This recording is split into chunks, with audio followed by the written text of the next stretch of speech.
Hello competitors, आप सब कैसे हैं? आई होप आप लोग सब ठीक होंगे। तो आज है 9 फरवरी 2026। तो आज के द हिंदू न्यूज़पेपर में हमारे एग्ज़ाम के पर्पज़ से क्या-क्या इम्पोर्टेंट है वो हम लोग देखेंगे। तो आज मेरा देखिए थोड़ा-सा कुछ अलग आपको लग रहा होगा क्लास का शुरुआत। देखिए मैं यहाँ पे आपके लिए क्या है इश्यू आज मुद्दे का कौन-कौन से रहेंगे, पहले मैं आपको लिख दिया हूँ। इससे क्या होगा कि आपको बेनिफिट ये मिलेगा कि आज किस मुद्दे पे हम लोग को पढ़ना है और क्या-क्या इस तरीके से आप मुद्दे हमेशा जानकारी में रखिएगा, स्क्रीनशॉट ले लीजिएगा, ताकि क्या होगा कि आपके जो भी मुद्दे होंगे ना, वो बाद में जब मुद्दे आएँगे तो आपको और भी अच्छे से इनके बारे में जानने के लिए और भी मतलब बहुत सारी मतलब आपके पास कंटेंट हो जाएगा। कंटेंट जब होगी तो आपको ये भी नॉलेज होगा कि हाँ, किस कंटेंट को कब मैंने पढ़ा था और कितना पढ़ना है, वो भी आपको जानकारी प्राप्त होगा।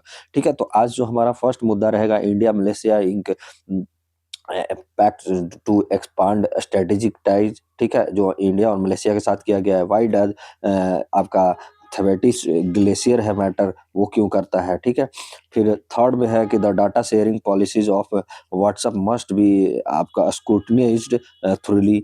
और फोर्थ जो हमारा मुद्दा रहेगा prohibitory orders issue in Manipur Ukhrul district, ठीक है? और फिफ्थ जो हमारा रहेगा मणिपुर के बारे में जानेंगे या फिर एमसीक्यू। देखिए ये एमसीक्यू जो छठा 6 में लगाया गया है, ऐसा नहीं है। एमसीक्यू जो आपका है, इसका भी एमसीक्यू मैं इसके एक्सप्लेन करने के बाद जो ये मुद्दा है, इसको एक्सप्लेन करने के बाद मैं आपका इसको एमसीक्यू करवा रहा हूँ, ठीक है? फिर दूसरे मुद्दे जब आएँगे उनका फिर जब दूसरा मुद्दा एक्सप्लेन हो जाएगा, आपका एक्सप्लेनेशन हो जाएगा, उसके बाद आपका एमसीक्यू किया जाएगा, ठीक है? थर्ड मुद्दा जो है उसके बाद एक्सप्लेनेशन के बाद आपका एमसीक्यू उसका करवाया जाएगा, तो ठीक है? इसी तरीके से हम लोग एमसीक्यू भी करते हैं। तो ये मैं 6 में एमसीक्यू इसलिए रख दिया हूँ ताकि आपको ओवरऑल एमसीक्यू के बारे में भी जानकारियाँ प्राप्त हो जाए, ठीक है? तो आज है 9 फरवरी, तो हम लोग चलते हैं। उससे बढ़ने से पहले आपका क्या है, स्वागत है हमारे चैनल वेब्स एकेडमी पे। और हमारा टेलीग्राम चैनल है वेब्स एकेडमी 24। ऐसे भी डिस्क्रिप्शन बॉक्स में भी आपका टेलीग्राम का लिंक आपको शेयर किया जाता है। और हमारा जो इंस्टाग्राम लिंक है वो भी आपके लिए प्रोवाइड करवा दिया जाता है, उससे वो आप जुड़ सकते हैं, ठीक है? तो बिना कुछ देर किए हुए हम लोग चलते हैं आज पहले मुद्दा पे। तो क्या है हमारा पहला मुद्दा आज? India Malaysia ink pact to expand strategic ties. क्या है, हाल ही में जो प्रधानमंत्री हमारे मोदी जी हैं, वो कहाँ गए हैं? मलेशिया दौरे पे हैं, ठीक है? मलेशिया दौरे पे गए हैं, मतलब मलेशिया गए हैं, ठीक है? तो वहाँ क्या हुआ है, नरेंद्र मोदी 2026 में जो मलेशिया दौरा हुआ, जिसमें दोनों देशों ने संबंधों को और मजबूत करने का संकल्प लिया है। तो 11 एमओयू साइन हुआ, यानी मोमेरेंडम ऑफ अंडरस्टैंडिंग को हस्ताक्षर किया गया है, ठीक है? क्या है, देखते हैं इसका बैकग्राउंड क्या है, ये हम लोग थोड़ा-सा चलते हैं, थोड़ा-सा और ज़ूम कर लेते हैं। देखिए, बैकग्राउंड यहाँ पे क्या बता रहा है कि भारत और मलेशिया ने 7 से 8 फरवरी 2026 को कुआलालंपुर में, ये देखिए मलेशिया का कैपिटल है, ठीक है? तो कैपिटल आप याद रखिएगा कि मलेशिया का कैपिटल पूछ लेता है वनडे एग्जामों में, इस तरीके से भी पूछ लेता है, ठीक है? तो कुआलालंपुर में भारत मलेशिया संबंधों को और विस्तारित करने के लिए एक बड़े पैमाने पर द्विपक्षीय समझौते पर सहमति जताई गई है। और इस दौरे के दौरान दोनों नेताओं, जो प्रधानमंत्री नरेंद्र मोदी, जो हमारे भारतीय प्रधानमंत्री नरेंद्र मोदी हैं, और आपका मलेशिया के प्रधानमंत्री जो है अनवर इब्राहिम, तो ये आप याद रखिएगा मलेशिया का जो प्रधानमंत्री का क्या नाम है। तो यहाँ से एक चीज और आपको मिल गया, एक और क्या मिला है आपको कि प्रधानमंत्री क्या कौन है, तो अनवर इब्राहिम, ठीक है? अनवर इब्राहिम। इस तरीके से भी क्वेश्चंस आपको पूछे जाते हैं, तो प्लीज आप लोग केयरफुली, आप लोग जहाँ पे मैं नोट डाउन करना कहता हूँ, आप एक शॉर्ट पेज आप लेके, मतलब जो व्हाइट शीट होता है ना, व्हाइट शीट जिस पर आप आंसर राइटिंग लिखते हैं, तो उसे आप लेकर बैठिए और वहां पे क्या कीजिए, शॉर्ट नोट्स, मतलब क्या है कि आप 9th फेब आप ऐसे डाल के 2026 ऐसे डाल के डेट आप डालिए इस ऊपर, और फिर उसके बाद पॉइंट बाय पॉइंट आप शॉर्ट्स नोट्स लिखते जाइए, ठीक है? तो इससे क्या होगा ना, आपको फिर से याद करने में बहुत आसानी हो जाएगी, ठीक है?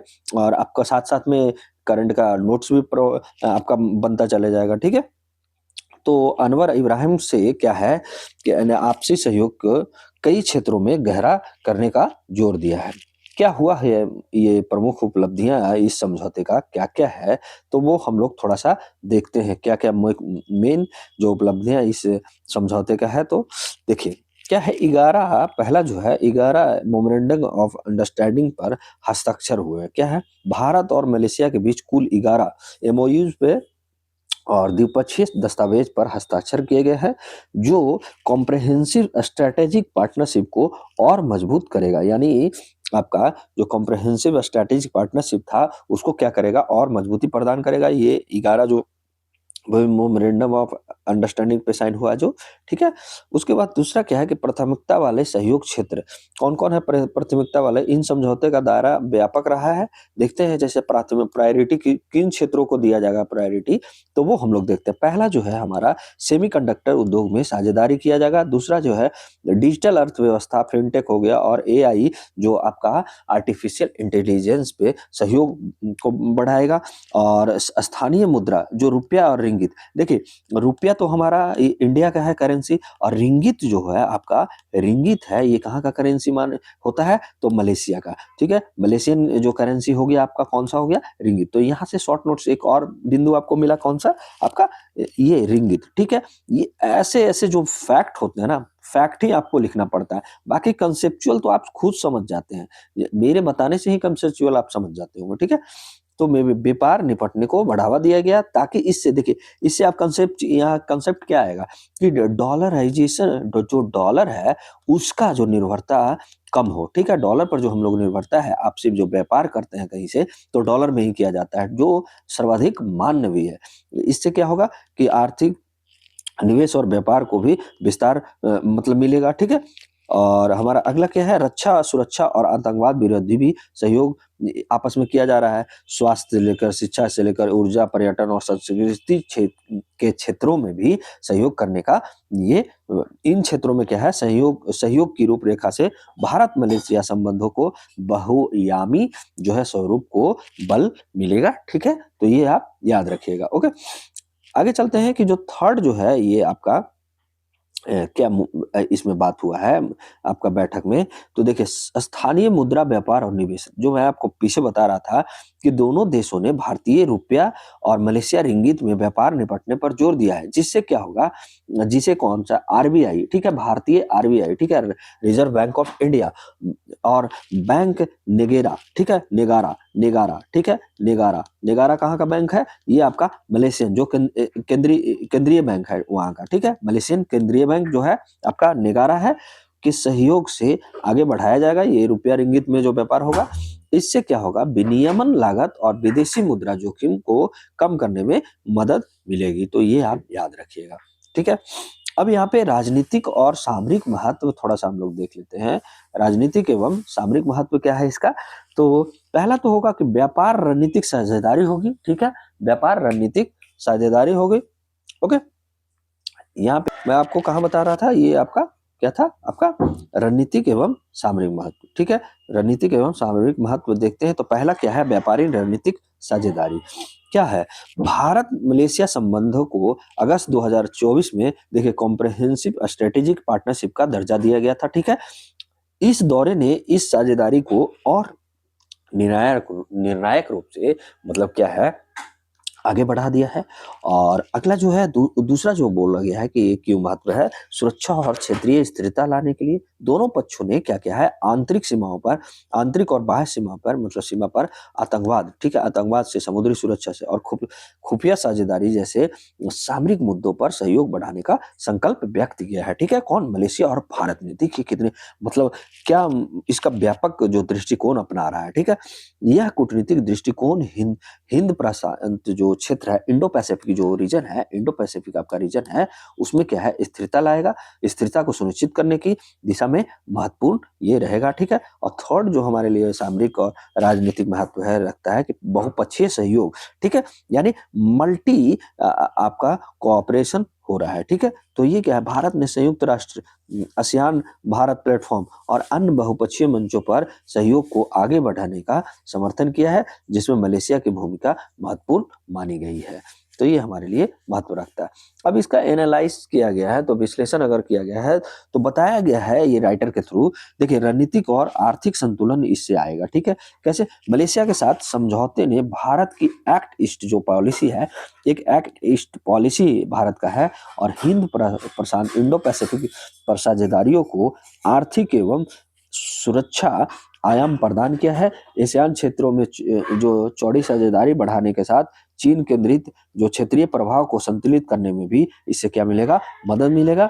और दूसरा क्या है कि उन्नत प्रौद्योगिकी और निर्माण होगा, जैसे सेमीकंडक्टर, डिजिटल भवन, आपका आर्टिफिशियल इंटेलिजेंस जैसे सहयोग से भारत की तकनीकी जो कठिनाइयों में आत्मनिर्भरता को बढ़ावा मिलेगा। मतलब क्या होगा कि इन सब चीजों को अगर भारत खुद से बनाएगा तो निर्भरता को भारत बढ़ावा भी मिलेगा, तथा वैश्विक आपूर्ति श्रृंखला में भारत की भूमिका सुदृढ़ होगी, ठीक है। थर्ड क्या है हमारा? स्थानीय मुद्रा में व्यापार होना है, ठीक है। ये क्या है? रुपया रिंगित आधारित व्यापार निपटने से विनियमन जोखिम घटेगा, दोनों देशों के वित्तीय संबंधों में स्थिरता आएगी और व्यापार विस्तृत होंगे। यह भारत की डिफॉल्ट अंतर्राष्ट्रीय भुगतान प्रणाली पर निर्भरता को कम करने की दिशा में। देखिए क्या होता है ना कि डिफ़ॉल्ट जो होता है अंतर्राष्ट्रीय भुगतान प्रणाली पर, क्या होगा कि अब निर्भरता कम करने की दिशा में ये एक महत्वपूर्ण कदम होगी, ठीक है। तो ये भी आप याद रख सकते हैं विश्लेषण के तौर पे। और फोर्थ जो है ये बताया गया है, इसका मतलब विश्लेषण ये यानी महत्व क्या है वो आप याद रखिएगा, इम्पोर्टेंस क्या है, ये इम्पोर्टेंस में ही आप जाएगा, ठीक है। स्थिरता और सुरक्षा सहयोग होगा, आंतरिक सुरक्षा, समुद्री और आतंकवाद रोधी रणनीतियों दोनों देशों के लिए क्या है? साझा हित जो क्षेत्रीय व्यवस्था को मजबूत करती है। अब यहाँ पे हमारे लिए जो है कि मलेशिया के बारे में थोड़ा-सा जान लेते हैं। हम लोग मुद्दा तो पढ़ लिए, मुद्दा के बारे में जान लिए, क्या महत्व है, क्या रखता है, कैसे है, तो थोड़ा हम लोग मलेशिया के बारे में भी जानते हैं, क्योंकि पूछता है ऐसा, ठीक है। तो मलेशिया जो है आपका दक्षिण पूर्व एशिया यानी साउथ ईस्ट एशिया में स्थित है। द्वीप और प्रायद्वीपीय भाग में फैला एक देश है, ठीक है। सीमाएँ कौन-सा? उत्तर में थाईलैंड से लगता है, आपका उत्तर में थाईलैंड से लग गया, टी मैं दे रहा हूँ। दक्षिण में आपका कहाँ से लग गया? सिंगापुर से लग गया, ठीक है। इस दे रहा हूँ। और पूर्व में इंडोनेशिया से लग गया, ठीक है। और इधर जो लगता है आपका साउथ चाइना सी से, ठीक है। और इंडो पैसिफिक से लगता है, मलक्का स्ट्रेट से लगता है, ठीक है। तो ये आपका वेस्ट में लगता है। साउथ चाइना सी, मलक्का स्ट्रेट वैश्विक व्यापार के लिए महत्वपूर्ण है, जो इससे लगता है, ठीक है। राजधानी जो है इसका कुआलालंपुर है। प्रशासनिक केंद्र, देखिए प्रशासनिक केंद्र, ये आपको दोनों पॉइंट याद रखना है कि राजधानी जो मलेशिया का कुआलालंपुर है, लेकिन जो प्रशासनिक केंद्र है पुत्रा जाया है, ठीक है। पुत्रा जाया, ठीक है। पुत्रा पुत्रा जाया, ठीक है। पुत्रा जाया, ठीक है। राजनीतिक व्यवस्था यहाँ का देखते हैं कैसा है? संवैधानिक राजतंत्र है, ठीक है। राजतंत्र है प्लस में संसदीय लोकतंत्र है। मतलब क्या हुआ कि राजा जो होंगे यहाँ का, जिस तरह से सुल्तान जो होंगे प्रतीकात्मक, मतलब इसका प्रमुख होंगे, ठीक है। लेकिन जो मेन प्रमुख होंगे वो कौन है? कार्यकारी जो प्रमुख होंगे वहाँ का पीएम होंगे, यानी प्रधानमंत्री होंगे। जैसे देखिए यहाँ पे बता रहा है, प्रधानमंत्री देश के कार्यकारी प्रमुख होंगे। राष्ट्रपति या जो सुल्तान प्रतीकात्मक प्रमुख होते हैं। प्रत्येक राज्य में अलग-अलग सुल्तान है, तो ये भी आप याद रखिएगा। राजनीतिक स्थिरता एशियान देशों के मुकाबले जो आपका association of south east Asian जो नेशन है, उससे कहीं ज़्यादा देशों के मुकाबले ये बेहतर राजनीतिक स्थिरता यहाँ है मलेशिया में, तो ये भी आप याद रखिएगा। अब यहाँ से आपको एमसीक्यू स्टार्ट हो गया, ठीक है इसका, ठीक है, जो फर्स्ट मुद्दा का। तो पहला मुद्दा का क्या बोल रहा है? भारत और मलेशिया के बीच हाल ही में हुए दौरे में कितने मेमोरेंडम ऑफ अंडरस्टैंडिंग पे हस्ताक्षर हुआ है? तो 11, ठीक है। दूसरा क्वेश्चन क्या कह रहा है कि भारत और मलेशिया किस प्रकार की साझेदारी के अंतर्गत अपने संबंधों को मजबूत कर रहा है? तो कॉम्प्रहेंसिव स्ट्रेटेजिक पार्टनरशिप के अंतर्गत, ठीक है। तो ऑप्शन नंबर बी हो जाएगा यहाँ। अगला क्वेश्चन पे चलते हैं। क्या कह रहा है कि भारत और मलेशिया ने व्यापार निपटान के लिए किस मुद्रा का प्रयोग बढ़ाने का निर्णय लिया है? तो भारतीय रुपया और मलेशिया रिंगित। देखिए मैं इस तरीके से क्वेश्चंस इसलिए मैं बनाता हूँ जिससे आपको क्या होगा कि एक तो आपका उस कंट्री का आपका करेंसी के बारे में जानकारी मिला, और एक तो है कि आपका दूसरा क्या होगा कि किस तरीके से क्वेश्चंस आपके पूछे जा रहे हैं, ठीक है। तो ये क्वेश्चंस लगाने का पर्पस यही होता है, ठीक है। मलेशिया का प्रशासनिक केंद्र कौन सा है? तो देखिए पुत्रा जाय है, ठीक है। पुत्रा जाया है, पुत्रा जाया है, ठीक है। तो ये आप याद रखिएगा। इस तरीके से क्वेश्चन पूछे जा सकते हैं। अगला जो है आपका कौन है, थ्वाइट्स थ्वाइट्स ग्लेशियर, थ्वाइट्स ग्लेशियर क्यों न्यूज न्यूज में है, ये हम लोग थोड़ा देखते हैं। देखिए थ्वाइट्स ग्लेशियर जो है ना अभी पिघल रहा है, ठीक है। तापमान बढ़ने के कारण इसकी जो पिघलने का जो दर है वो कहीं ना कहीं बढ़ गया है। ये पहले हम लोग मुद्दा देख लेते हैं कि थ्वाइट्स ग्लेशियर अंटार्कटिका के पश्चिम हिस्से में स्थित है, एक विशाल ग्लेशियर है जिसकी चौड़ाई और आयतन दुनिया का सबसे बड़े आपका निकायों में से एक है, ठीक है। तो ये आप याद रखिएगा, ग्लेशियर का आकार इतना विशाल है कि यह अकेला ही समुद्र के ग्लोबल समुद्र स्तर में महत्वपूर्ण योगदान, यानी मतलब अगर ये पिघल जाएगा तो जितने भी विश्व में समुद्र हैं, मतलब आप हमारे वर्ल्ड का जो पांचों मतलब पांच जो समुद्र है बड़े बड़े, उनका क्या होगा, आपका कहीं न कहीं इनका जल स्तर जो है, समुद्र का जो स्तर है, वो बढ़ाने में महत्वपूर्ण योगदान निभा सकते हैं, ठीक है। यह ग्लेशियर क्यों महत्वपूर्ण है, तो ये हम लोग थोड़ा देखते हैं। तो ये कहाँ है, अंटार्कटिका पर है, ठीक है, अंटार्कटिका के बेस्ट पे है, ठीक है।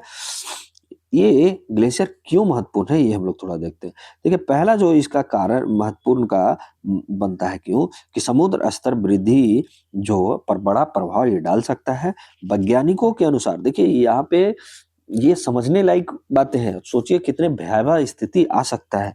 वैज्ञानिकों के अनुसार थ्वाइट्स ग्लेशियर में इतनी बर्फ है कि यदि पूरी तरह ढह गया तो समुद्र के वैश्विक स्तर में लगभग 0.5 से 0.65 मीटर तक की वृद्धि हो सकती है। समझ रहे हैं? आपको लग रहा होगा कि इतना इतना कम 0.5 0.6 मीटर आपको कम लग रहा है ये? आप सोचिए कि कितना बड़ा समुद्र रहता है, आप एक छोर से दूसरे छोर तक देख नहीं सकते, और उसमें इतना अगर समुद्र स्तर बढ़ जाता है तो समझ रहे हो कितना भयावह स्थिति आएगी, जो अगल बगल तट पे जो बसे हुए हैं देश या जो भी जगह है जो। ओके, तो ये समझिए, ठीक है। यह वृद्धि समुद्र के किनारे बसे महानगरों, बंदरगाहों और छोटे द्वीपों को जलमग्न कर सकती है, देखिए, ठीक है, जिससे लोगों की जिंदगी और अर्थव्यवस्था प्रभावित हो जाएंगे। तो ये समझिए, ये छोटा चीज मत समझिए कि 0.5 से 0.65 तक हुआ तो क्या हो गया। दूसरा होता है डूम्सडे ग्लेशियर की संज्ञा दी जाती है इसको। थ्वाइट्स जो ग्लेशियर है उसको डूम्सडे आपका ग्लेशियर, क्यों, वैज्ञानिक ने इसे मीडिया में अक्सर डूम्सडे ग्लेशियर कहा गया, क्यों, जिसका अर्थ होता है कि इसका संभावित ढह जाना ग्लोबल फ्यूचर सी लेवल राइज के संदर्भ में सबसे चिंताजनक घटना हो सकती है। डोम्सडे इसलिए कहा जाता है कि अगर ये ढह जाता है, संभावित अगर ढह जा रहा है, तो ग्लोबल फ्यूचर जो है आपका, जो मतलब समुद्र का जो सी लेवल है, यानी जो समुद्री स्तर है, उसका क्या होगा, बढ़ जाएगा। इस संदर्भ में सबसे चिंताजनक घटना हो सकती है। ओके, थर्ड क्या है, समुद्र के नीचे, ये आप याद रखिएगा, डूम्सडे ग्लेशियर क्यों ये चर्चा में था, तो किसको कहा जाता है, तो ये आप याद है, थ्वाइट्स जो ग्लेशियर है उसको कहा जाता है। तो इस तरीके से क्वेश्चन पूछा जाता है, क्यों, क्योंकि इसका सी लेवल बढ़ाने का मतलब ग्लोबल फ्यूचर सी लेवल बढ़ाया जा सकता है इसके तहत, ठीक है।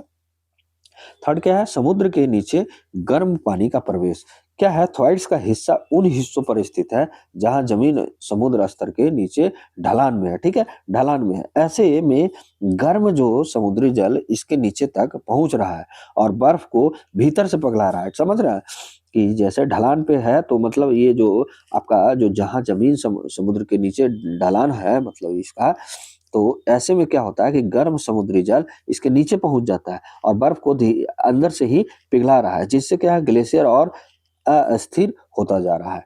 तो ये थर्ड आपका कारण बनता है इसका। और इसी में बोला गया है कि इस पिघलने की प्रक्रिया ग्लेशियर का आइस शेल्फ, ठीक है, जो फ्लोटिंग आइस शेल्फ जो है आपका तैरता हुआ, वो पतला या टूटने लगता है, ठीक है, जो आइस शेल्फ होता है वो टूटने लगता है।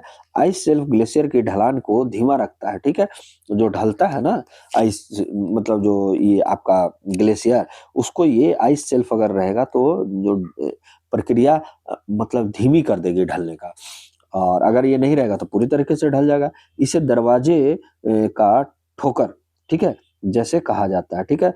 जैसा कहा जाता है, यानी डोर स्टॉप कहा जाता है, ठीक है? दरवाजे का ठोकर कहा जाता है किसको? आपका आइस शेल्फ को। तो ये आइस शेल्फ क्या होगा? पिघलने की प्रक्रिया से आइस शेल्फ ही जब पतला हो जाएगा या टूट जाएगा, तो दरवाजा रहेगा ही नहीं, तो ये सीधे-सीधे ढह जाएगा फिर, ठीक है? लेकिन जब शेल्फ कमजोर हो जाता है, तो ग्लेशियर तेजी से समुद्र में फिसलता है, जिससे क्या होगा कि समुद्र स्तर बढ़ जाएगा, ठीक है? अगला क्या कह रहा है कि अन्य ग्लेशियरों पर क्या असर पड़ सकता है?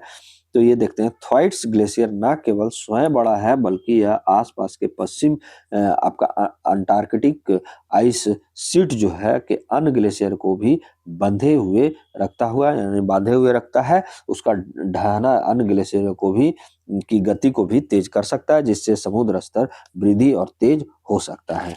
तो ये कितना भयावह स्थिति हो सकता है, इसलिए इतना महत्वपूर्ण ये रखता है, ठीक है? ये बदलाव हमारे लिए क्या मायने रखता है? देखिए, पहला मायने तो ये रखता है कि समुद्री किनारों पर जोखिम बढ़ सकता है। समुद्र स्तर में अगर तेजी से वृद्धि आई तो तटीय बाढ़ आएगा, तटीय कटाव आएगा, तूफानी तटों पर गंभीर नुकसान होगा और सीचर सिटी नेटवर्क्स को भी खतरा कर सकता है। इन सभी को क्या है बढ़ावा मिल सकता है इससे, ठीक है? दूसरा जो बदलाव का मायने क्यों रख रहा है कि मानव आर्थिक पर भी प्रभाव डाल रहा है। दुनिया भर के कोस्टल शहर जैसे न्यूयॉर्क हो गया, चाइना के बंदरगाह हो गया, दक्षिण पूर्व एशिया के द्वीप राष्ट्र हो गए, भारत के तटीय शहर हो गए, समुद्र की बाढ़ और निचले इलाकों पर भी ये दबाव का सामना करना करेंगे। ओके, थर्ड क्या है हमारे लिए ये क्यों आपका मायने रख रहा है कि जलवायु परिवर्तन का यह संकेत बता रहा है, क्योंकि आर्कटिक और अंटार्कटिक आइस मेल्ट हमारे ग्लोबल वार्मिंग और पर्यावरण संकट के सबसे स्पष्ट संकेतों में से एक है।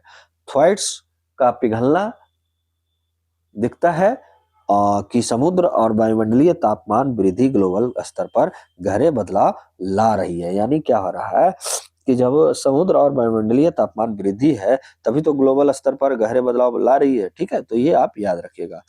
यहाँ से एक चीज और निकलता है कि अंटार्कटिका के बारे में थोड़ा सा हम लोग जान लेते हैं। तो भौगोलिक स्थिति, अंटार्कटिका पृथ्वी का दक्षिणी ध्रुव पे, ठीक है, साउथ पोल पे है, ठीक है, यहाँ पे है, साउथ पोल पे है, ठीक है, okay, south pole, north pole, आपका ईस्ट पोल, वेस्ट पोल, ठीक है, तो ये साउथ पोल पे है।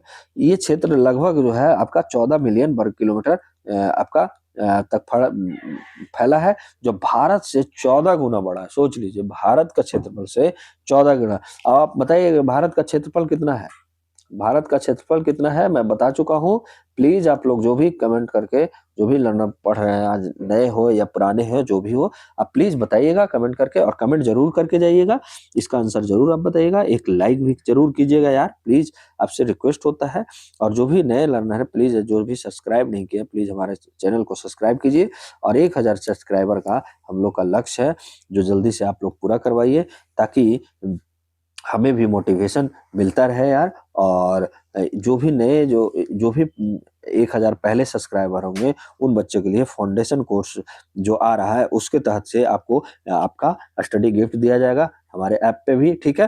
तो ये आप थोड़ा सा रिवील मैं कर चुका हूँ, तो आप लोग ध्यान दीजिएगा। जो भी बच्चे होंगे, जरूर अपने भाई बहन जो भी पढ़ने वाले होंगे, जो नया शुरुआत करने वाले होंगे या पुराने होंगे, उनको भी बोलिएगा, ठीक है?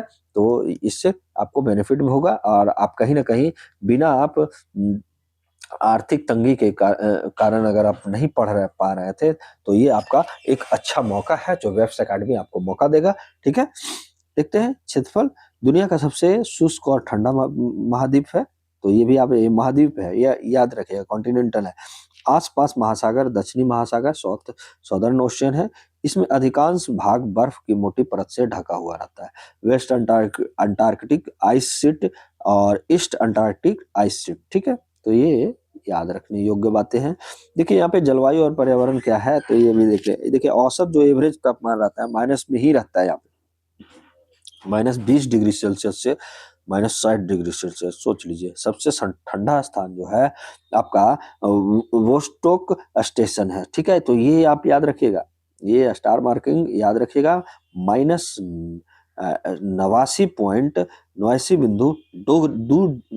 दो डिग्री सेल्सियस आपका क्या है, बोस्टॉक जो है स्टेशन पे सबसे ठंडा स्थान, विश्व का सबसे ठंडा स्थान जो माना जाता है आपका ये है, ठीक है? वर्षा जो है कम होता है, अधिकांश बर्फ रूप में गिरती है, ठीक है, अधिकांश बर्फ रूप में गिरती है। महाद्वीप की बर्फ लगभग वैश्विक ताजे पानी का 17% रखती है। महाद्वीप की बर्फ लगभग जो है वैश्विक ताजे पानी का 70% रखती है, सॉरी। हवाएं अत्यधिक तेज और लगातार चलती रहती है। और भूवैज्ञानिक और भौतिक विशेषताएं क्या है, तो महाद्वीप में पर्वत श्रृंखलाएं, यानी ये ट्रांसेंट्रिक ट्रैक्टिक जो माउंटेन्स होते हैं और बर्फ के शेल्फ है, ठीक है। कुछ क्षेत्रों में भूमि समुद्र तल से नीचे है, जैसे थ्वाइट्स ग्लेशियर के नीचे, ठीक है, तो ये भी आप याद रखिएगा। तो Thwaites Glacier, Pine Ice Shelf, Ross Ice Shelf जैसे प्रमुख आइस शेल्फ जो है समुद्र स्तर वृद्धि पर प्रभाव डालते हैं। यहाँ संसाधन क्या क्या है, तो ये हम लोग देखते हैं। ये आपका आपका क्या है, ये इसका संसाधन हम लोग देखते हैं, तो संसाधन यहाँ देखते हैं रिसोर्स। तो जल संसाधन, विशाल बर्फ के भंडार, वैश्विक ताजे पानी का स्रोत यहाँ से प्राप्त हो सकते हैं। खनिज संसाधन में आपका क्या हो सकता है, आपका कोयला यहाँ पे पाया जाता है, तांबा पाया जाता है, लोहे के सीमित भंडार यहाँ पे है, ठीक है। महासागर संसाधन क्या हो सकता है, मछली, कोल्ड वाटर शेलफिश, क्रील, ये सब क्या है, महासागर संसाधन है। और संसाधनों का व्यावसायिक दोहन अभी अंतर्राष्ट्रीय समझौते द्वारा नियंत्रित है। तो यहाँ पे कोई भी मतलब व्यावसायिक यहाँ पे नहीं है। सिर्फ और सिर्फ यहाँ पे आगे देखिए, मैं आपको पढ़ाता हूँ। एक कानून आपका अंतर्राष्ट्रीय समझौता और कानून हुआ था इसके लिए, अंटार्कटिका संधि, ठीक है। अंटार्कटिक संधि जो हुआ था आपका 1959 में, महाद्वीप को शांतिपूर्ण उद्देश्य के लिए समर्पित है और सैन्य गतिविधि और परमाणु परीक्षण पर प्रतिबंध है। तो ये आप याद रखिएगा, सैन्य गतिविधियां यहाँ नहीं है, परमाणु परीक्षण भी यहाँ पे नहीं हो सकता है। कौन सा ट्रीटी, अंटार्कटिक ट्रीटी 1959 के तहत, ठीक है। अनुसंधान और वैज्ञानिक सहयोग को प्रोत्साहित यहाँ पे किया गया है। मॉडर्न अपडेट, पर्यावरण सुरक्षा, महासागरीय संसाधनों का संरक्षण होता है। सदस्य देशों में कौन कौन है, ये भारत हो गया, अमेरिका हो गया, रूस हो गया, चीन हो गया, ब्रिटेन हो गया, ऑस्ट्रेलिया आदि शामिल है। यही जो देश है ना, ये परमाणु परीक्षण या जो भी कर सकते हैं, जो ज्यादा आगे रहते हैं, तो इसलिए इनका सदस्य है। और वैज्ञानिक और रणनीतिक महत्व से जलवायु परिवर्तन का अध्ययन, ग्लेशियर और बर्फ की गति से वैश्विक जलवायु पैटर्न समझे जाते हैं। और हमारा क्या है कि समुद्र स्तर वृद्धि का संकेत मतलब जो है थ्वाइट्स और पाइन ग्लेशियर के पिघलने से है। महाद्वीपीय अनुसंधान, भूवैज्ञानिक, जीव विज्ञान, खगोल विज्ञान, ये सब महाद्वीपीय अनुसंधान होते हैं। सुरक्षा और रणनीतिक, सीमित प्राकृतिक संसाधनों और वैश्विक समुद्री मार्गों के दृष्टिकोण से रणनीतिक ये महत्व रखता है। और जो सातवां है कि भारत और अंटार्कटिका पर क्या है, तो संबंध तो देखते हैं। भारत का अंटार्कटिक अनुसंधान कार्यक्रम जो national centre for Antarctic and ocean rich, जिसको NCAOR कहा जाता है, द्वारा संचालित किया जाता है। और प्रमुख स्टेशन जो है मौसन मौसन पॉइंट, ठीक है, मौसन पॉइंट। और आपका भारतीय अनुसंधान स्टेशन, भारतीय अंटार्कटिक स्टेशन भारती है और मौसन है। तो ये भी आप याद रखिएगा। अनुसंधान में ग्लेशियर और महासागर विज्ञान, बर्फ की स्थिति और पर्यावरण आपका अध्ययन शामिल है। देखिए ये दो आप तो याद रखिएगा कि ये कहाँ पे है, भारतीय और मौसन, जो हमारा क्या है, भारतीय अंटार्कटिक स्टेशन है, दो भारतीय अनुसंधान स्टेशन भी बोला जाता है। तो ये दोनों जो है ना, आप स्टार मार्किंग करके आप रख लीजिएगा, ठीक है। आपको क्वेश्चंस मैं ऐसे भी लगाया हूँ क्वेश्चंस, देखिएगा, ठीक है। अब देखिए यहाँ पे आपके लिए एमसीक्यू लगाया गया है। एमसीक्यू में क्या कर रहा है कि थ्वाइट्स ग्लेशियर कहाँ स्थित है, तो ये कहाँ है, अंटार्कटिका, ये आपका वेस्ट अंटार्कटिका पे। तो ऑप्शन नंबर बी, यदि थ्वाइट्स ग्लेशियर पूरी तरह से पिघल गया तो वैश्विक समुद्र स्तर लगभग कितना इजाफा हो सकता है, मतलब बढ़ सकता है, तो देखिए ये 0.5 से 0.6 मीटर तक, ठीक है। तो ये आप याद रखिएगा। अगला जो है आपका, थ्वाइट्स ग्लेशियर को मीडिया में किस नाम से भी जाना जाता है, तो ये डोम्सडे ग्लेशियर के नाम से। तो ये भी आपके लिए मैं लगा दिया हूँ, ताकि आपको फिर से दोबारा जो भी वनडे वाले हैं उनको कोई दिक्कत ना हो इससे, ठीक है। अंटार्कटिका संधि जो आपका 1959 में हुआ है, आपका 1959 में हुआ है। ये किस लिए हुआ है, सैन्य गतिविधि और परमाणु परीक्षण यहाँ पे प्रतिबंध किया गया है, निषिद्ध किया गया है। अगला जो क्वेश्चन है कि भारत के अंटार्कटिक अनुसंधान स्टेशन का नाम क्या सा है, तो आप याद रखिएगा, ऑप्शन नंबर ए, भारती और मौसम, ठीक है।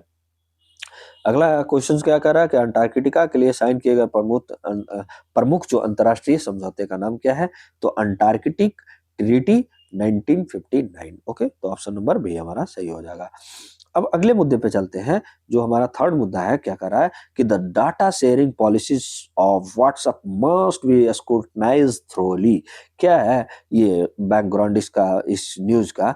तो हम लोग देखते हैं, सुप्रीम कोर्ट ने मेटा प्लेटफॉर्म्स और व्हाट्सएप को क्या है कड़ी टिप्पणियां की है।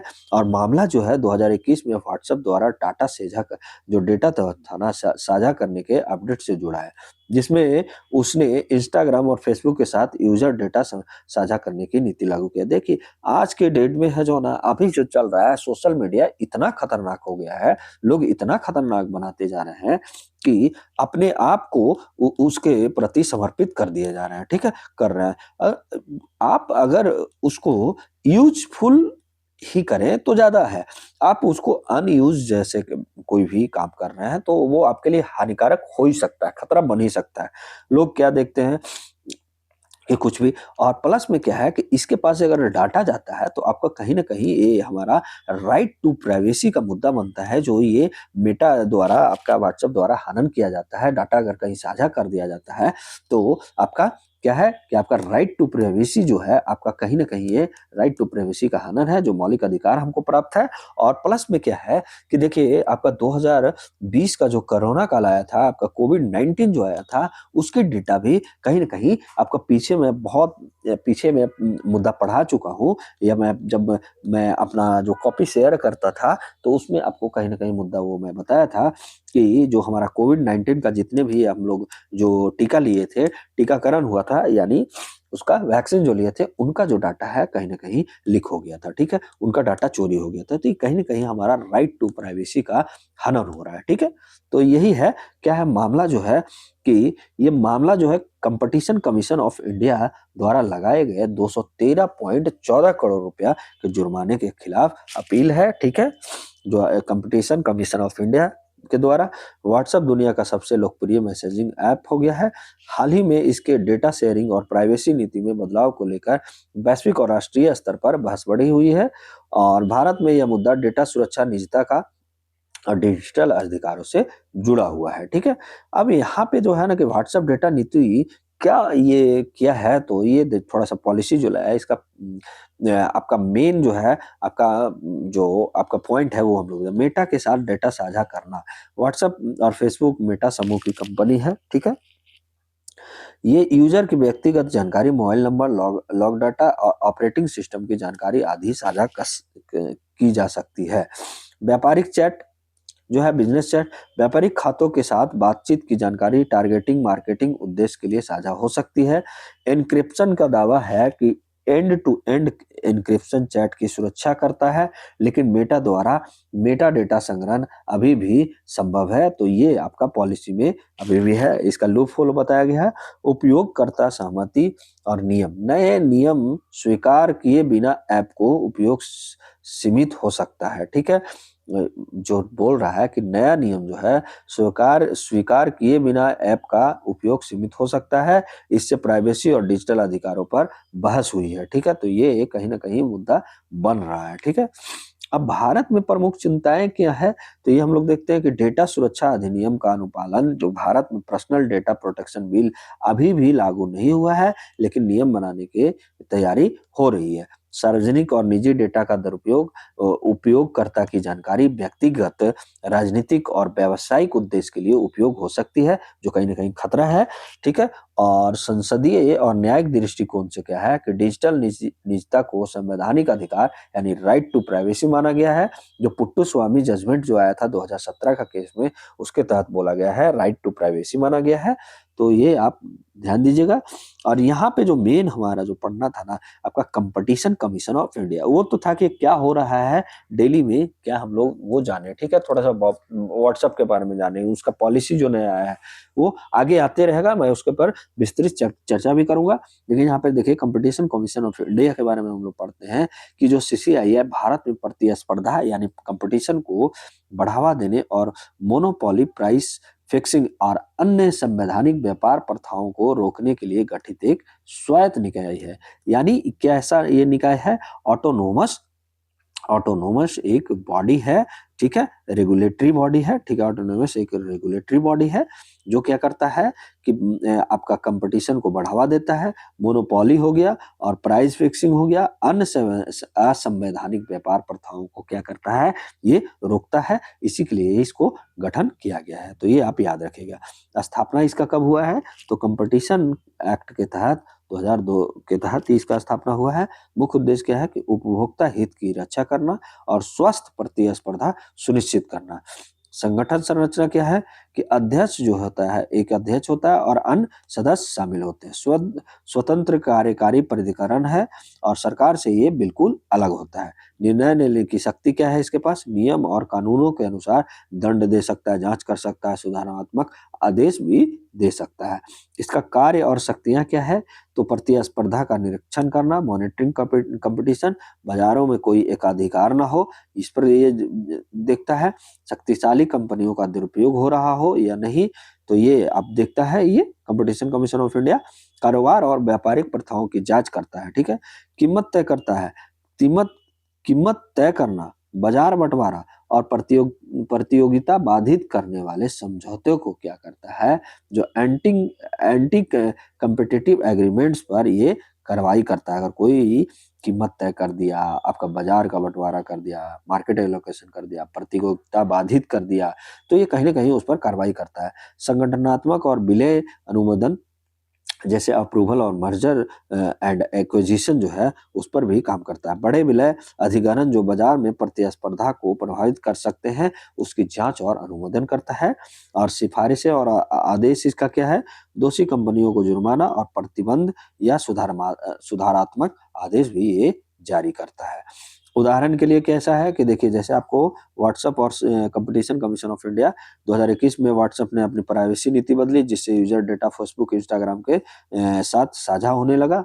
और उसी के तहत आपका कंपटीशन कमीशन ऑफ इंडिया ने व्हाट्सएप पर 213.14 करोड़ का रुपया का जुर्माना लगाया। यह देखते हुए कि नीति अचानक बदलकर उपयोगकर्ता को स्वीकार या छोड़ने का विकल्प दिया गया था। यह कदम उपभोक्ता अधिकार और डिजिटल प्रतियोगिता के दृष्टिकोण से महत्वपूर्ण माना गया है, तो ये कहीं ना कहीं हमारे लिए इम्पोर्टेंस होता है, ठीक है। तो इसका हम लोग एमसीक्यू देखते हैं। कंपटीशन कमीशन ऑफ इंडिया की स्थापना किस कानून के तहत हुआ, तो कंपटीशन एक्ट 2002 के तहत।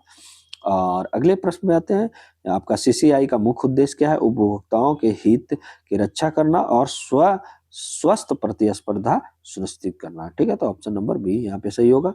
और अगले प्रश्न में है कि व्हाट्सएप पर 213.14 करोड़ रुपया का जुर्माना किस कारण लगाया गया था, अचानक डेटा नीति में बदलाव किया था, जिससे यूजर डेटा फेसबुक और इंस्टाग्राम के साथ साझा हुआ। और अगले प्रश्न में कि सीसीआई की स्वायत्तता का अर्थ क्या होता है, कि यह सरकार से स्वतंत्र रूप से निर्णय ले सकता है और केवल कंपटीशन एक्ट के तहत ये कार्य करता है, तो ये ऑप्शन नंबर बी हमारा सही हो जाएगा। अगला मुद्दा जो है क्या है, अगले मुद्दे पे हम लोग चलते हैं। जो फोर्थ नंबर मुद्दा, prohibitory orders issued in Manipur Ukhrul district. क्या हुआ ना कि मणिपुर में तो एक तो अभी जो है आपका राष्ट्रपति शासन लागू हुआ था, तो उसको हटा दिया गया है। अब क्या वहाँ पे नए मुख्यमंत्री के रूप में कार्यभार लिए हैं, ठीक है। तो इसके तहत वहाँ का उखरुल जो डिस्ट्रिक्ट है, वहाँ पे हिंसा बढ़ गया। क्यों हुआ, तो ये घटना हम लोग थोड़ा सा जानते हैं, क्यों लगाया गया है ये प्रोहिबिटरी ऑर्डर, ठीक है। मणिपुर के उखरुल जिले में हिंसा एवं निषेधात्मक आदेश क्यों, घटना कहाँ हुई, मणिपुर के उखरुल जिला लिटान गांव में, ठीक है। घटना की तिथि 8 फरवरी 2026 को रविवार शाम को, जो कल हुआ था, ठीक है। क्यों हिंसा भड़की, दो जनजातीय समूह जो है आपका तांगखुल नागा, ठीक है, और कुकी जो, ठीक है, समुदाय के बीच तनाव फैल गया, जिसके कारण पत्थरबाजी और भारी झड़प हुई, ठीक है। घटना कैसे शुरू हुई ये भी थोड़ा सा जान लेते हैं। बुनियादी विवाद, शनिवार रात को लिटन गांव में कथित रूप से तांगखुल नागा समुदाय के एक व्यक्ति पर कुकी जो समुदाय के 7 से 8 लोगों ने हमला कर दिया, ठीक है। इससे स्थानीय तनाव पहले से ही बढ़ा हुआ था और भी उग्र हो गया, ठीक है। बातचीत विफल हो गई, कैसे कि विवाद को परंपरागत तरीके से सुलझाने के लिए एक बैठक शनिवार को तय हुई थी, लेकिन पीड़ित परिवार बैठक में नहीं पहुंचा। इसके बाद आपस के ग्रामीण ने कथित तौर पर लिटान सारे खोंग, ठीक है, लिटान सारे खोंग के प्रमुख के घर में हमला कर दिया गया। बाद में लिट्टन पुलिस स्टेशन के पास से गुजरते समय फायरिंग भी की गई। प्रत्यक्ष झड़पें क्या है, तो दोनों समुदाय के बीच पत्थरबाजी, कई राउंड फायरिंग भी हुई, सूचना मिली। सुरक्षा बलों को भीड़ को तितर-बितर करने के लिए आंसू गैस का भी इस्तेमाल करना पड़ा। ओके। प्रशासन की प्रतिक्रिया क्या रहा और निषेधात्मक आदेश क्या रहा? देखिए, आदेश जारी करने वाले अधिकारी जो है उखरुल जो जिला मजिस्ट्रेट आशीष दास ने कानूनी आधार लेते हुए भारतीय नागरिक सुरक्षा संहिता जो बीएनएसएस जो है 2023 का धारा 163 ए क्लॉज 1 के तहत ये लागू किया। इसके तहत मुख्य जो प्रतिबंध किए गए हैं, सुबह 7 बजे से अगले आदेश तक कोई भी व्यक्ति अपने निवास से बाहर नहीं निकल सकता है। किसी भी ऐसे गतिविधियों पर रोक जो कानून व्यवस्था को बाधित कर सकती है, यह आदेश सुरक्षा बलों और सरकारी अधिकारियों पर लागू नहीं होता है, तो ऐसा ये आदेश लागू किया।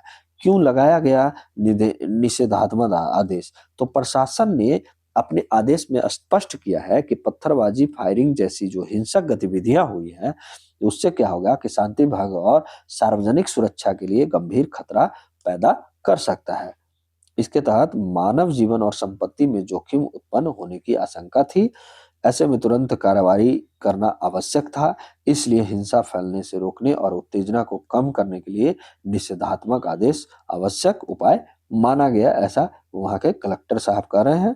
अब हमारे लिए जो पढ़ने लायक है, जो देखिए वहाँ तो आपको मैं मुद्दा बता दिया। बहुत सारे लोग है ना, मैं देख रहा हूँ यूट्यूब पे कि इसको एक अपना मुद्दा बना के आप यूट्यूब पर डाल रहे हैं और लाखों मतलब हज़ारों में भीड़ लग रहा है। भैया आपको जो पढ़ने वाले हैं, प्लीज़ आप लोग इतना से भी आप काम चला सकते हैं कि क्या मुद्दा हुआ था। कभी आपको एग्ज़ाम में ये नहीं पूछा जाएगा पूरा डिटेल उसका।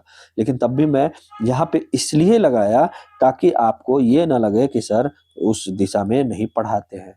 मेरी मजबूरियाँ हैं यार, मैं तो ऐसे मुद्दों को लगाऊँ ही नहीं। सिर्फ़ आपको बता दूँ कि हाँ, यहाँ ये हुआ, ये आदेश हुआ। मेरे लिए अगर पढ़ाना था तो आपको बीएनएसएस पढ़ाता ना 2023 का। वो हमारे लिए बहुत फ़ायदा है, ठीक है? हमारे लिए नहीं, मतलब आपके लिए फ़ायदा है, ठीक है?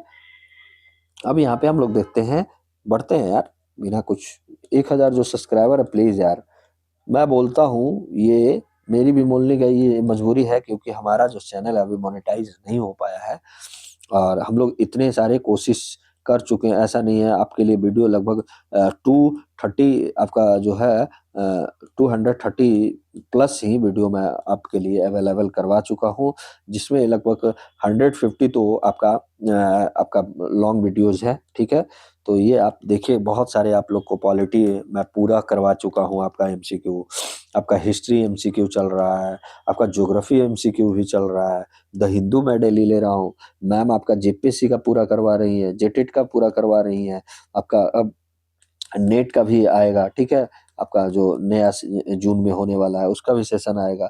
तो आप लोग प्लीज़ आप लोग सब्सक्राइब ही नहीं करते हैं यार, ना कोई लाइक करते हैं, ठीक है?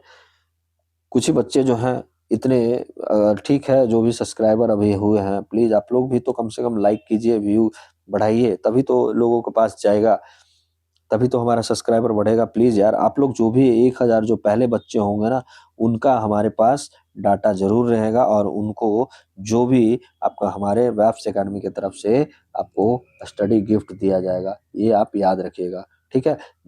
ओके, आगे बढ़ते हैं। तांगखुल जो है, तांगखुल नागा जो है, उसके बारे में पढ़ते हैं। तो तांगखुल नागा भारत के उत्तर-पूर्वी राज्य मणिपुर के प्रमुख नागा जनजातियों में से एक है। मुख्य रूप से मणिपुर के उखरुल जिला में निवास करते हैं।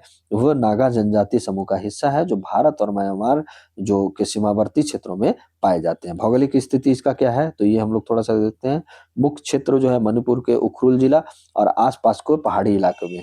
कुछ तांगखुल नागा नेफारी और हाफलॉन्ग क्षेत्र में भी रहते हैं। सीमावर्ती क्षेत्रों में खेती, पशुपालन उनकी जीवन शैली का हिस्सा है, तो यानी खेती भी करते हैं वो, ठीक है? अब यहाँ पे जनसंख्या और समाज कैसा है? तो मणिपुर में तांगखुल नागा जनसंख्या लाखों में है। सामाजिक संगठन जो है कबीले और पंचायत जो विलेज काउंसिल पर आधारित होते हैं। भाषा इसका याद रखिएगा तांगखुल भाषा यानी तिब्बतो ब्रमन आपका बर्मा भाषा, ठीक है, तिब्बतो बर्मा भाषा, तिब्बत बर्मा भाषा परिवार है।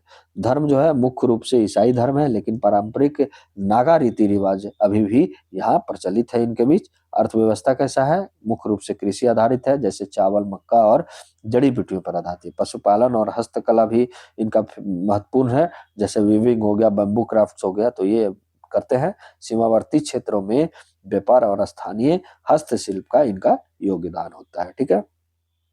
इनका सांस्कृतिक पहलू भी देख लेते हैं थोड़ा सा हम लोग कि त्योहार लुई नगाई नी, नवा साल का मुख्य पर्व, यानी नया साल का मुख्य जो पर्व है लुई नागाई नी, लुई नगाई नी, ठीक है, नगाई ली।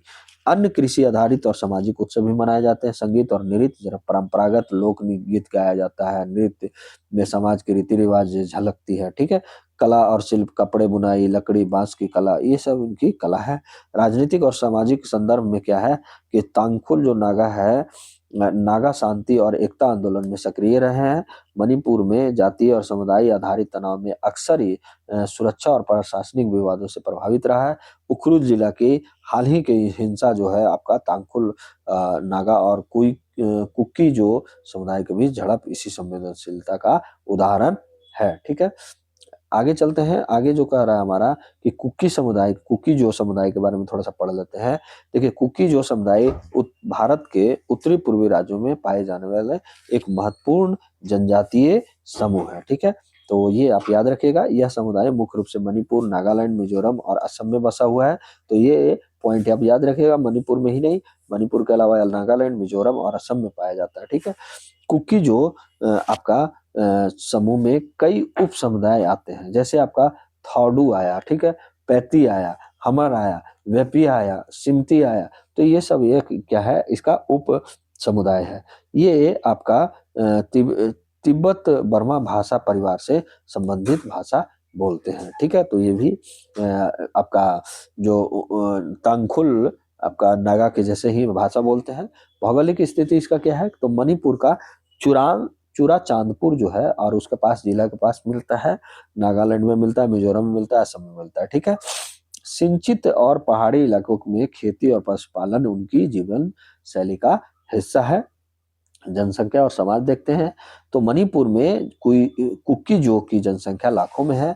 सामाजिक संगठन ग्राम पंचायत और पारंपरिक काबिले आधारित होता है। भाषा इनका थोडुकुई, पैटी, हमर आदि है। धर्म मुख्य रूप से ईसाई धर्म है, तो ये भी आप याद रखिएगा। परंपरागत रीति रिवाज अभी भी कई ग्रामीण इलाकों में प्रचलित है, ठीक है। अर्थव्यवस्था जो इनका है मुख्यतः जो है कृषि आधारित, जैसे चावल, मक्का और तिलहन पे है। पशुपालन और स्थानीय हस्तशिल्प जो बैम्बू क्राफ्ट्स हो गया, वीविंग हो गया, फिर उनकी अर्थव्यवस्था का हिस्सा है, ठीक है। सीमावर्ती क्षेत्रों में स्थानीय व्यापार और कृषि उत्पादन से जीवन यापन करते हैं ये सब, ठीक है। और इनका सांस्कृतिक जो पहलू जानते हैं हम लोग, त्योहार जैसे हो गया कुट कुट फेस्टिवल हुआ, पारंपरिक कृषि उत्सव हो गया, चवांगकुट मिजोरम में। अन्य स्थानीय उत्सव, संगीत, नृत्य क्या है, लोकगीत, पारंपरिक नृत्य सांस्कृतिक पहचान का हिस्सा माना जाता है। कला और शिल्प इनका देख लीजिए, बांस, लकड़ी का शिल्प, कपड़ा बुनना इनका यह है। और राजनीतिक संदर्भ में वही है कि अभी झड़प हुआ है और ये कुकी जो समुदाय जो है मणिपुर में जातीय और भूमि विवाद में शामिल रहा है। देखिए, हमारा जो ये लास्ट मुद्दा था, उसके बाद मणिपुर के बारे में थोड़ा सा हम लोग जानते हैं। तो इसकी राजधानी कहाँ है मणिपुर की, तो इम्फाल है। राज्य का गठन कब हुआ था, तो 21 जनवरी 1972 को, ठीक है। राज्य का दर्जा प्राप्त हुआ था। इसका भौगोलिक क्या है, तो उत्तर में पूर्वी भारत और ब्रह्मपुत्र घाटी के पूर्वोत्तर सीमांत में ये फैला हुआ है। सीमाएं कौन कौन से लगते हैं, तो उत्तर में नागालैंड, पूर्व में म्यांमार और दक्षिण में मिजोरम, असम और पश्चिम में असम के साथ लगता है। तो ये आप सीमा देख लिए। और भौगोलिक प्राकृतिक विशेषता क्या है, तो ये थोड़ा सा जान लेते हैं। मणिपुर पहाड़ी राज्य है, अधिकांश क्षेत्र हिल्स और घाटियों में फैला हुआ है। लोअर मणिपुर घाटी जो है, इम्फाल वैली कृषि और मुख्य आबादी का केंद्र है। नदी और जल स्रोत, तो इम्फाल नदी हो गया, इरिल नदी हो गया, लुम्बा नदी हो गया। तो इरिल नदी आप याद रखिएगा, इरिल को आप स्टार मार्किंग लगाए। जलवायु उष्णकटिबंधीय मानसून है। सर्दियों में ठंडी और मानसून में भारी वर्षा आती है। जनसंख्या और समाज कैसा है, 2011 के सेंसस के जनसंख्या आपका लगभग आपका 28 लाख लोग हैं। जनजातीय समूह नागा में तांगखोल हो गया, माओ हो गया, मारमा हो गया, मारम हो गया, पोमाई हो गया, थंगल हो गया आदि। और कुकीजों में थोडौ हो गया, हमार हो गया, पैटी हो गया, ये आदि पाए जाते हैं। मेती जो होता है, मेटी जो होता है, देखिए मैती जो है वो मुख्य घाटी में पाए जाते हैं। इनका भी विवाद आपका कुकी से आपका संबंध। भाषा मणिपुरी यानी मैतेलियन, अंग्रेजी और जनजातीय भाषाएं। धर्म ईसाई, नागा, कुकीजो, हिंदू। हिंदू जो होते हैं वहाँ के, मैतेई जो होते हैं हिंदू होते हैं अन्य, ठीक है। राजनीतिक और प्रशासन, तो राज्यपाल केंद्र द्वारा नियुक्त किया जाता है, मुख्यमंत्री राज्य सरकार का प्रमुख होता है, विधानसभा 60 सदस्यीय विधान, तो ये सीट है 60 गो, ठीक है, 60 सदस्य का। और सुरक्षा से संवेदनशील जो राज्य है उत्तर पूर्व सशस्त्र संघर्ष, ये आप देख लीजिएगा, ठीक है। आर्थिक गतिविधियां, कृषि हो गया, कृषि में चावल मुख्य फसल हो गया, मक्का तिलहन उद्योग सीमित है वहाँ पे, मुख्य रूप से हस्तशिल्प और छोटे उद्योग ही हैं। ओके, तो ये आप याद रखिएगा, ठीक है। और सीमावर्ती जो व्यापार होता है म्यांमार के साथ होता है, तो ये आप याद रखिएगा। और सामाजिक और वहाँ का जो सांस्कृतिक विशेषता, जो लुई नागाई नी नागा समुदाय का मुख्य त्योहार होता है, कुट कुट फेस्टिवल जो कुकी समुदाय का होता है, और होली जिसको बोला जाता है योसंग, योसंग मेतुई समुदाय का योसंग जो होता है, योसंग होली होली होली होली में मनाया जाता है, होली होली वाले, ठीक है। संगीत और नृत्य, लोकगीत आपका पारंपरिक नृत्य होता है, युद्ध और कृषि आधारित नृत्य होता है। धार्मिक विविधता, ईसाई, हिंदू, पारंपरिक, नागा, कुकी रीति रिवाज यहाँ पाए जाते हैं, ठीक है। तो अब हम लोग थोड़ा सा देखते हैं यहाँ का क्वेश्चंस देखते हैं कि मणिपुर में निषेधात्मक आदेश जो आपका प्रोहिबिटरी किस कानून के प्रावधान के तहत जारी किया गया, तो भारतीय नागरिक सुरक्षा संहिता BNSS 100 आपका धारा 163 के तहत, ठीक है। तांगखुल जो नागा समुदाय मुख्यतः किस जिले में निवास करते हैं, तो उखरुल, उखरुल जिले में, तो ठीक है, ये आप याद रखिएगा। और हमारा सेकंड लास्ट जो क्वेश्चन है कि कुकी जो समुदाय मुख्य रूप से किन राज्यों में पाए जाते हैं, तो मणिपुर, नागालैंड, मिजोरम और असम, ऑप्शन नंबर ए।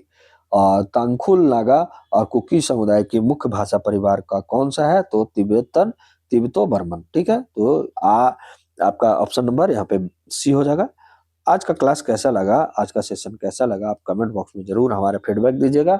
और एक छोटा-सा रिक्वेस्ट है कि 1000 जो सब्सक्राइबर के लिए हमारा लक्ष्य है, तो प्लीज़ आप लोग जल्दी से जल्दी जो भी नहीं सब्सक्राइब किए हैं, सब्सक्राइब कीजिए। और जो कर लिए हैं अपने भाई-बहन जो भी फैमिली हैं, जो पढ़ने वाले, उनसे बोलिए सब्सक्राइब करने के लिए। आपको 1000 जो सब्सक्राइबर रहेंगे वेब्स अकेडमी की तरफ से, उनको गिफ्ट दिया जाएगा, स्टडी गिफ्ट दिया जाएगा। और लाइक ज़रूर किया कीजिए यार प्लीज़, आपसे रिक्वेस्ट है, ठीक है। आज के लिए बस इतना ही। जय हिंद, जय